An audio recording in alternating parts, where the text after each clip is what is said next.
Ang problema, hindi mo kasi tinapos ang investigasyon, Ping Lacson. Kung sino yung mga nagkamit at tumanggap nitong mali-malitang pera na ito. Di ba? Ninakawan na tayo eh. Ayaw mo pakinggan yung report nitong si Saldico. Ayaw mo pakinggan eh. Sinabi na niya kung saan napunta at kung kani-kanino, pero wala lang. Binabaliwala mo. Pagka papunta na sa presidente ang investigasyon, bigla kang sumisegue sa ibang issue. Ronnie Ramos. Wala eh. Ganyan lang. Sabi nga nung ibang mga kaibigan ni Mang Teban, di bale. Magkita-kita tayo sa 2028. Abante B. Alas 5:24.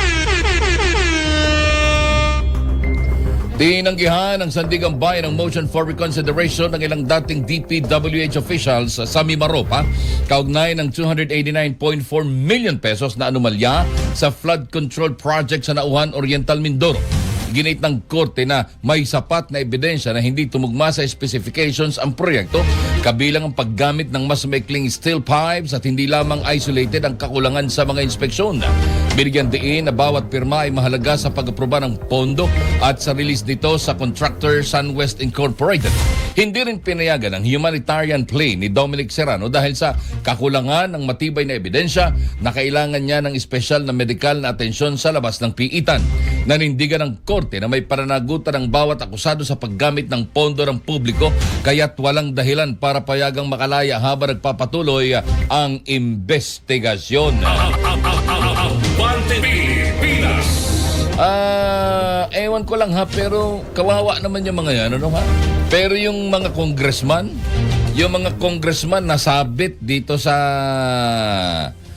flood control anomaly na ito, wala hanggang ngayon. Di ba, nagtutungayaw pa rin at patawa-tawa lang sa kanilang upuan doon sa House of the Crocodiles, House of the Representatives. Abante B. Walang dyan, ha? Kawawa itong mga tao na ito. Pero yung mga congressman, lalang, tawa-tawa lang. Ronnie Ramos. Ronnie Ramos. Abante Pilipinas. Ibinahagi naman ni Senate President Pro Tempore Panfilo Lacson na maaaring mawala ng gobyerno ng 200 billion pesos kung ipatitigil ang excise tax sa petrolyo at higit 320 bilyong peso kung isasama rin ng VAT na pwede makaapekto sa gross domestic product. Binigyan din niya na kailangan ng masusing pagsusuri bago ipatupad ang hakbang dahil malaki ang epekto nito sa kita ng gobyerno sa medium at long term. Nanawagan si Lacson ng mahigpit na aksyon ng pamahalaan para protektahan ang publiko laban sa patuloy na pagtaas na presyo ng langis at siguraduhin tama ang paggamit ng humigit kumulang 230 bilyong pisong pondo mula sa 2025-2026 GAA. Inihayag din ni Lacson ang pag-aalala sa kakulangan ng aksyon laban sa mga gasolinahan at dealer na nagtaas ng presyo ng walang pahintulot at nanawagan ng mas mahigpit na monitoring para sa proteksyon ng publiko. Abante Pilipinas. Kaya ako nagtataka lang ano ba talaga, Senator Lacson? Kasi una tigit sa lahat, 1 trilyon na halos yung nawala sa atin. Bakit hindi ninyo yun ang habulin ninyo at ibalik? Total, kung ako tatanungin, lose money na yun eh. Pero hindi porket lose money na yun, ay pwede na ninyong pabayaan na lang basta-basta. Bawiin ninyo yun para magamit ninyo sa mas mahalagang pangangailangan natin ngayon. Sa tingin ko, at sa aking maliit na pagkaunawa, yung loose money na yan, di na kailangan yan ng mga batas-batas kung saan mo yan ilalagay. Dahil nawala na rin yan, habulin ninyo. Ang problema, hindi kasi ninyo hinahabol. Ang problema, hindi mo kasi tinapos ang investigasyon, Ping Lacson. Kung sino yung mga nagkamit at tumanggap nitong mali-malitang pera na ito. Abante Di ba? Kaya huwag ka nang mag-alala. Huwag ka nang mag-alala kasi sabi nga doon sa isang vlog na napanood ko, kanina lang. Habang ako'y naghihintay ng aking oras, ako'y nagkakape dyan sa may 7-Eleven. Araw-araw yun. Kaya kung gusto niyo akong abangan, doon niyo ako pwedeng tambangan. Doon lang ako tumatambay. Pagdating ko dito, at least 1 oras bago ako dumating, 1.5 hour, nandun ako. Nagkakape at naghahanap ng ilang mga issue at mga importanteng balita na maaari natin pag-usapan. Itong pera na ito, Hindi mo na kailangang matakot. Ping Lacson kasi una, wala naman ang mawawala. Wala na eh. Abante Pilipinas. Di ba? Ninakawan na tayo eh. Ayaw mo pakinggan yung report nitong si Saldico.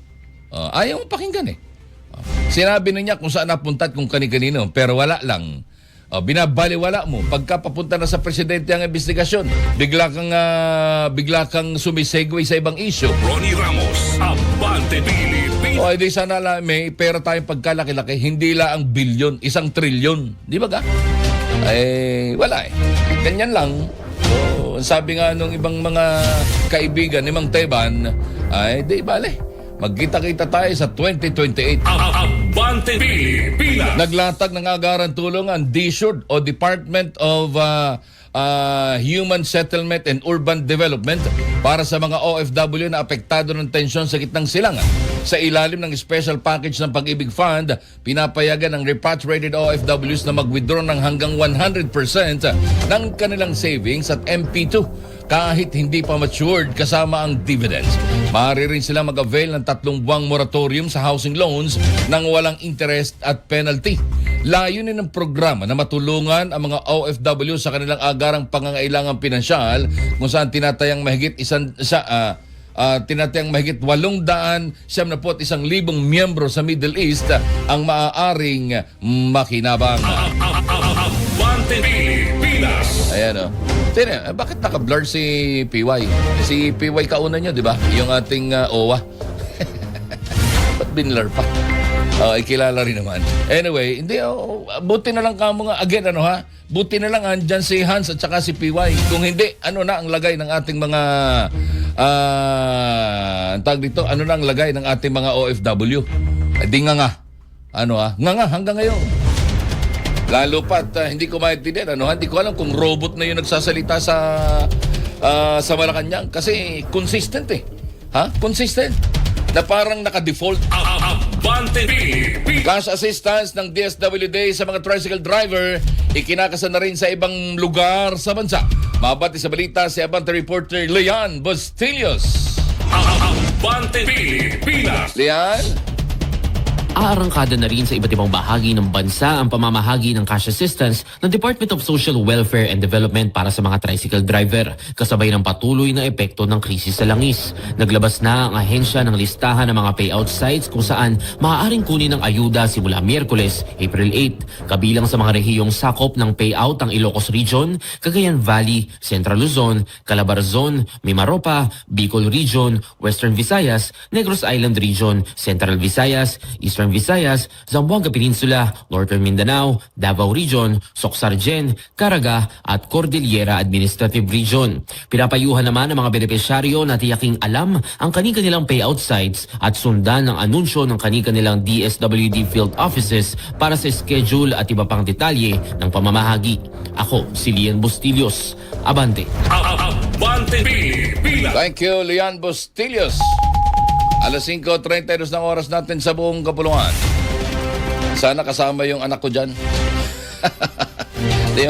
yung anak ko lalaki kasi, nagta-tricycle.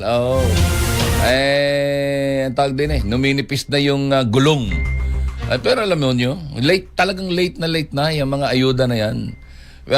Kasi hindi nga pinaghandaan. Walang nakatabing pera para sa mga ganyan.